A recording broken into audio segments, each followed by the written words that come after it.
ओल्या नारळाची वडी करत असताना वडीचे मिश्रण खूपच पचपच होतं. वडी सेट होत नाही. चला तर मग बघूया.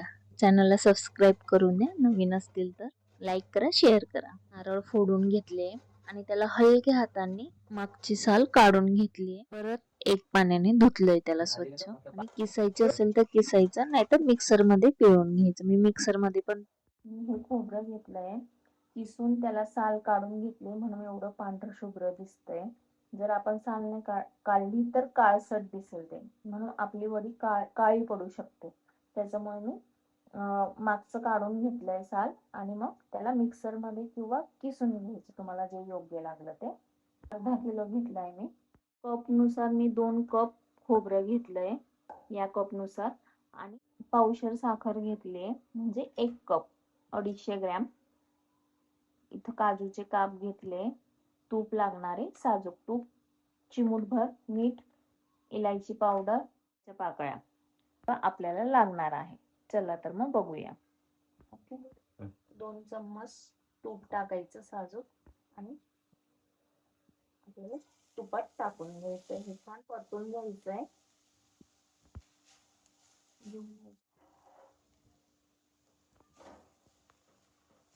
कमी गॅसवर आपल्याला छान 2 ते 3 मिनिट छान परतून घ्यायचंय. आपल्याला खोबऱ्याला जोपर्यंत परतायचंय की तुम्ही सुटेल त्याला थोडं नॅचरल, तोपर्यंत आपल्याला छान परतून घ्यायचंय. 1 कप साखर टाकायची आणि त्याला छान मिक्स करून घ्यायचं. आता महिनाभर छान टिकते. दूध जरी टाकलेत असलं तरी आपण पूर्ण शिजवून घेतो, अजिबात खराब होत नाही.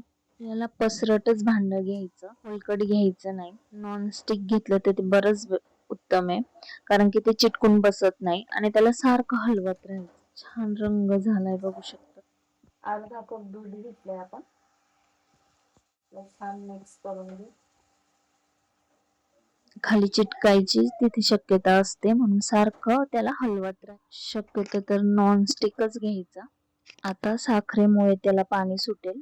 आता 3 ते 4 मिनिटे झाले आणि साखरेला बघा छान पाणी सुटतंय, सुरुवात झाली. हे बघा रसरशीत मिश्रण झालंय. आणखी 1-2 मिनिटं अगदी याला पाणी सुटेल. आता टोटल 5 मिनिटे झाले आणि इकडे बघा अगदी घट्टसर सुरुवात झाली. एक प्लेट घ्यायची आणि त्याला साजूक तूप लावून द्यायचं, कारण की वडी चिटकत नाही. किंवा बटर पेपर असेल तर बटर पेपर लावा. इथून पुढे मोठा आच ठेवला ना तर ते करपू शकतं, त्यामुळे मंद आचेवर करा. छान ड्राय झालंय बघू शकतो, छान चिटकतंय आणि यांचा पाकही झालेला आहे. तुम्ही जर बघाल. आणि आता मस्त असं लाडू वळवला आहे. भर मीठ टाकलंय, त्याची पावडर मस्त मिक्स करून घेऊ. छान झालाय बघू शकता तुम्ही. आपली वडी छान तयार होईल. लाडू वळला जातो म्हणजे आपलं मिश्रण झालंय. त्याला मी बदाम वगैरे पसरवून दिलेले. आता त्याच्यावर ट्रेवर आपण छान एकसारखं मस्त पसरवून देऊ. अजिबात भुसभुशीत मिश्रण नाहीये, छान असं रसरशीत मिश्रण आहे. हे छान एका वाटीच्या साह्याने प्रेस करायचं. मस्त असं स्पॅच्युलाने किंवा वाटी खाली तेल लावून किंवा तूप लावून असं थापून घ्यायचंय. आपल्याला सेप तयार करायचा आहे. छान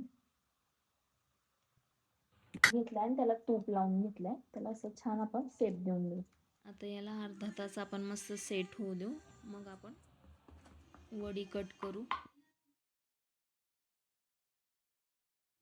छान सेट झालंय. आता आपण त्याला ट्रेमध्ये किंवा मोठं भांड असेल त्याला पलटवून घ्यायचं आणि 2-3 वेळेस अशी थाप द्यायची आणि मग हलक्या हाताने काढून घ्यायचं त्याला. बघू शकतात. अरे वा, किती छान झाले, खूप छान झाले. नक्की ट्राय करा. चॅनलला सबस्क्राईब करा. बटर पेपर काढून घेऊ आपण वरून. बघू शकता, झूम करून दाखव, खूप मस्त आली आहे. हे मेजरमेंट परफेक्ट आहे. तुम्ही नक्की ट्राय करा.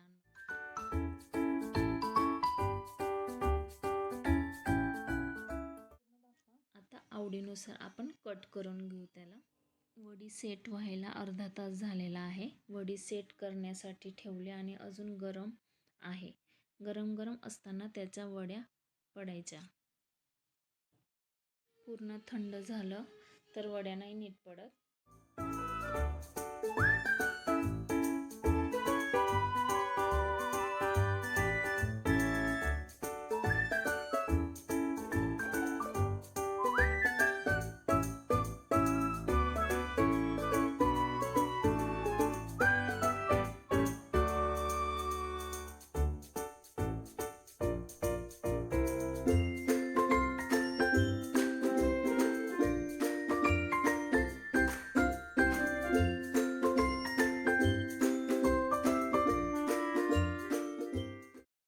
परफेक्ट अशी वडी निघाली आहे. वाह, काय मस्त आहे, खूप छान आहे. सबस्क्राईब केलं ना सबस्क्राईब करा, लाईक करा. एखाद्या डिशमध्ये काढून घेऊयात. बर्फी छान निघते, बघू शकता, सुंदर दिसते. लाईक केलं नसेल तर लाईक करा, चॅनलला सबस्क्राईब करा.